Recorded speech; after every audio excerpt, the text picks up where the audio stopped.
매일 성경 묵상을 돕는 해설 가이드입니다. 안녕하세요. 묵상 코치입니다.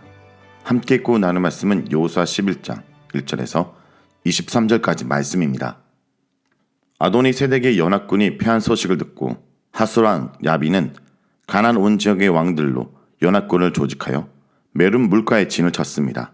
여호와께서 친히 나서서 그 대적을 물리치시니 여호수아가 하솔왕 야빈을 물리치고 가나안 온 땅의 성읍들을 진멸하였습니다. 1절에서 5절 읽겠습니다. 하솔왕 야빈이 이 소식을 듣고 마돔왕 요밥과 시몬 왕과 아삽 왕과 및 북쪽 산지와 긴네롯 남쪽 아라바와 평지와 서쪽 돌 높은 곳에 있는 왕들과 동쪽과 서쪽의 가나안 족속과 아모리 족속과 헷 족속과 브리스 족속과 산지 여부스 족속과 미스바 땅 헤르몬 산 아래 히위 족속에게 사람을 보내매 그들이 그 모든 군대를 거느리고 나왔으니 백성이 많아 해변에 수많은 모래 같고 말과 병고도 심히 많았으며 이 왕들이 모두 모여 나와서 이스라엘과 싸우려고 메론 물가에 함께 진쳤더라. 야빈은 하솔성 인근의 세 왕들과 동서남북 모든 왕들에게 전령을 보내어 연합군을 구성하였습니다. 마돔과 시몬과 아삽은 하솔에 인접한 도성들이었습니다. 여호수아 12장 19절에서 20절에 하솔과 나란히 기명되어 있는 것으로 보아 하솔 도성과 가장 가까운 도성들로 모두 갈릴리 북부 지역에 위치한 것으로 추정됩니다. 하솔 도성은 갈릴리 북부에 있는 작은 호수 홀라 근처에 있었으며 가나안 북부 지역의 맹주였다 볼 수 있습니다. 메소포타미아 지역에서 발굴된 마라 문서에서 하솔성이 언급될 정도로 번성했습니다. 고각 발굴 결과 하솔은 주전 3000년경에 세워진 도성으로 한참 번성했을 때에는 인구 2만 명이 이르는 큰 도성이었음이 드러났습니다. 연합한 다른 도시들은 메롬과 시몬과 아삽입니다. 이 세 도시들은 모두 평원에 위치합니다. 따라서 경제적으로도 주변 다른 지역에 비해 부유한 국가들입니다. 이들은 말과 전차로 무장하였습니다. 전차는 주전 2000년경부터 오리엔트 국가에 널리 알려져 있었지만 이스라엘에서는 솔로몬 시대에 와서 근위병들이 시위용으로 사용했습니다. 여호수아가 이끄는 군대는 보병입니다. 그러나 가나안 도시 국가를 이끄는 부대는 전차 부대였습니다. 이들이 평지에서 전투할 경우 전투력에 있어서 압도적 우위를 차지하게 됩니다. 하지만 이스라엘은 하나님의 지시와 인도하에 있었습니다. 2절의 북쪽 산지는 갈릴리 호수 북쪽 산지를 가리킬 것입니다. 그렇다면 헤르몬으로 올라가는 홀라호스의 북쪽을 가리킵니다. 평지는 원어가 셰펠라인데 유대 산지와 샤론 평야 사이에 약간 경사진 비탈지대를 가리킵니다. 하지만 도르는 지중해 해변에 위치한 도성으로 갈멜산 남쪽 13km 지점에 위치했습니다. 높은 곳이란 표현은 도로가 높은 지대의 요새였던 것으로 보입니다. 갈릴리 호수와 지중해 사이에 동서로 넓게 펴진 이스라엘 평원에 인접한 남쪽 지역을 여기서는 평지, 셰펠라라고 지칭한 듯합니다. 3절은 가나안, 아모리, 헷, 브리스, 여부스, 히위 6부족을 총망라합니다. 이 6부족들은 여호와께서 시내산에서 모세에게 쫓아내라고 명하신 부족들입니다.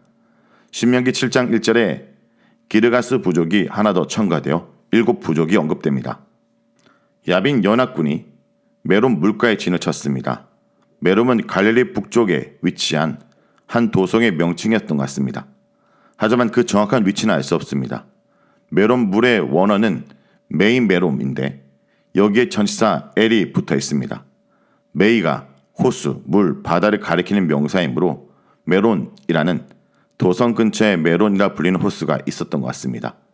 연합군은 이 호수 곁에 진을 쳤는데 그 수요가 해변에 모래같이 많았습니다. 6절에서 15절 읽겠습니다. 여호와께서 여호수아에게 이르시되 그들로 말미암아 두려워하지 말라. 내일 이맘때 내가 그들을 이스라엘 앞에 넘겨줘 몰살시키리니 너는 그들의 말 뒷발의 힘줄을 끊고 그들의 병거를 불사르라 하시니라. 이에 여호수아가 모든 군사와 함께 메론 물가로 가서 갑자기 습격할 때 여호와께서 그들을 이스라엘 손에 넘겨주셨기 때문에 그들을 격파하고 큰 시돈과 미스로보 마임까지 추격하고 동쪽으로는 미스바 골짜기까지 추격하여 한 사람도 남기지 아니하고 쳐 죽이고 여호수아가 여호와께서 자기에게 명령하신 대로 행하여 그들의 말 뒷발의 힘줄을 끊고 그들의 병거를 불로 살랐더라. 하솔은 본래 그 모든 나라의 머리였더니 그때 여호수아가 돌아와서 하솔을 치하고 그 왕을 칼날로 쳐 죽이고 그 가운데 모든 사람을 칼날로 쳐서 진멸하여 호흡이 있는 자는 하나도 남기지 아니하였고 또 하솔을 불로 살랐고 여호수아가 그 왕들의 모든 성읍과 그 모든 왕을 붙잡아 칼날로 쳐서 진멸하여 바쳤으니 여호와의 종 모세가 명령한 것과 같이 하였으되 여호수아가 하솔만 불살랐고 산 위에 세운 성읍들은 이스라엘이 불사르지 아니했으며 이 성읍들의 모든 재물과 가축은 이스라엘 자손들이 탈취하고 모든 사람은 칼날로 쳐서 멸하여 호흡이 있는 자는 하나도 남기지 아니하였으니 여호와께서 그의 종 모세에게 명령하신 것을 모세는 여호수아에게 명령하였고 여호수아는 그대로 행하여 여호와께서 모세에게 명하신 모든 것을 하나도 행하지 아니한 것이 없었더라. 6절에서 9절에 이스라엘과 연합군의 전투 과정이 묘사되고 있습니다. 전투는 여호와께서 격려하시고 명령하시면서 시작합니다. 이 전투는 여호와께서 시작하시고 주도하신 거룩한 전쟁인 것입니다. 여호수아가 여호와의 명령에 온전히 순종하여 두려움 없이 기습 선제 공격을 감행함으로써 승리하였습니다.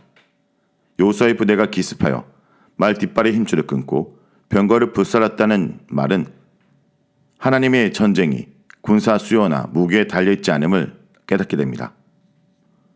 8절에 여호와께서 그들을 이스라엘 손에 넘겨주셨기 때문에 그들을 격파했다고 하여 하나님이 주도하시는 전투임을 강조합니다. 하지만 거기에는 반드시 하나님의 행위에 대한 신뢰가 절대적으로 필요합니다.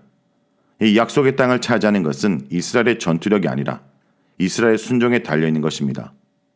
여호수아는 추격에서 돌아와 가나안 연합군을 정복하고 도시를 파괴하였습니다.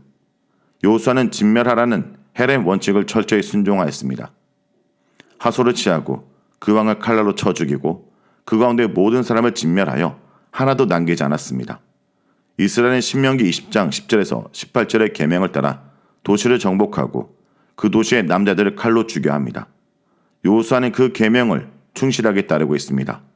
15절은 여호수아의 순종이 승전의 원인임을 확실하게 평가하고 있습니다.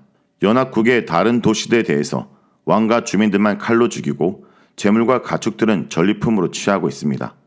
여기 북부 지역 정복에 관한 기록에서 여호와나 모세의 명령에 따라 행했다는 표현이 4번 나오고 있습니다. 여호수아의 철저한 순종이 승리의 요인임을 강조한 것입니다. 16절에서 20절 읽겠습니다. 여호수아가 이같이 그 온 땅 곧 산지와 온 네겝과 고센 온 땅과 평지와 아라바와 이스라엘 산지와 평지를 점령하였으니 곧 세일로 올라가는 한락산에서부터 헤르몬산 아래 네바론 골짜기의 발각까지라. 그들의 왕들을 모두 잡아 쳐 죽였으며 여호수아가 그 모든 왕들과 싸운 지가 오랫동안이라. 기본 주민 휘 족속 외에는 이스라엘 자손과 친한 성읍이 하나도 없고 이스라엘 자손이 싸워서 다 점령하였으니 그들의 마음이 완악하여 이스라엘을 대적하여 싸우러 온 것은 여호와께서 그리하게 하신 것이라. 그들을 진멸하여 바치게 하여 은혜를 입지 못하게 하시고 여호와께서 모세에게 명령하신 대로 그들을 멸하려 하심이었더라. 16절에서 20절에 여호수아의 지도 아래 모든 지파들이 참여하여 정복한 가나안 땅을 다시 한번 요약하고 21절에서 23절에서는 결론을 내립니다. 땅 전체가 정복되었다는 점, 계명에 따라 모두 진멸되었다는 점, 전쟁이 오랫도록 지속되었다는 점을 언급하고 있습니다. 16절에 나온 산지와 온 남방과 평지와 아라바는 여호수아가 정복한 사방 경계를 나타냅니다. 16절에 언급된 산지와 평지는 가나안 중부 지역의 유다 산지 및 셰팔라 경사지를 가리킵니다. 여호수아는 가나안 북부 지역을 점령한 데 이어서 중부 지역과 남부 지역을 다 점령했다는 뜻입니다. 여기 고센 온 땅은 애굽의 고센이 아니라 가나안 남쪽을 말하는 듯합니다. 17절은 이스라엘 남부 경계를 표현했습니다. 세일, 한락산, 헤르몬산 아래 네바론 골짜기의 바알갓이 언급됩니다. 17절은 여호수아가 점령한 가나안 땅의 최남단에서 최북단까지를 표시합니다. 18절에서 가나안 정복은 신속하게 진행된 것이 아니라 장기간 힘겨운 싸움 끝에 완성되었다고 말하고 있습니다. 이스라엘이 가나안에 들어섰을 때 가나안 성읍의 왕들은 여호와 하나님께 회개하고 돌아올 생각은 조금도 하지 않았습니다. 그들은 마음이 완악하여 이스라엘과 싸우러 나왔기 때문에 이스라엘은 그들과 하친을 청할 기회도 갖지 못했습니다. 세상을 지배하고 있는 권력자들은 평화의 길을 알지 못합니다. 21절에서 23절 읽겠습니다.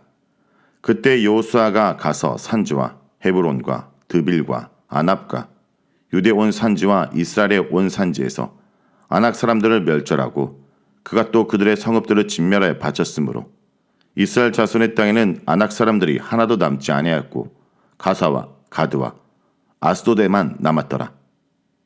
이와 같이 여호수아가 여호와께서 모세에게 말씀하신 대로 그 온 땅을 점령하여 이스라엘 지파 구분에 따라 기업을 주매 그 땅의 전쟁이 그쳤더라. 21절에서 23절에서는 거인족 아낙 사람들을 모두 멸절했다고 언급합니다. 15장 14절에 따르면 헤브론과 그 주변 땅을 정복한 사람은 갈렙입니다. 21절의 산지는 원어로 하르인데 여호수아 11장에 9차례 반복됩니다. 여기서는 3차례나 반복됩니다. 맨 처음 나오는 산지는 아마도 남부 지역의 산지일 것입니다. 21절의 유다 산지는 가나안 중부의 산지이며 이스라엘 온 산지는 북부의 산지를 가리킵니다. 그러므로 이 구절의 의미는 가나안 전역의 산지를 점령하고 살던 거인족 아낙 사람들을 여호수아가 다 진멸했다는 뜻입니다. 이 의미는 신명기 13장의 아낙 사람들과 직결됩니다. 가데스에서는 이스라엘이 아낙 사람들의 위용을 듣고 겁에 질려 모세를 원망한 바 있습니다.